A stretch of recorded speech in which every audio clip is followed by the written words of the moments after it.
In this video, I'm going to show how language packs work in the Property tool. The Property tool can automatically adapt to the browser's language. So, if you use the browser in Hungarian, the tool will load in Hungarian too. If you would like to change it, sign into your tool with your data. After signing in, click on the Settings button so you can find the available languages.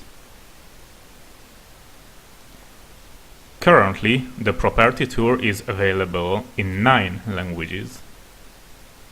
If the browser's language is not among these, the default language of the tool will be English. If you want to override the default language, then choose the language you want and click on the Save button afterwards.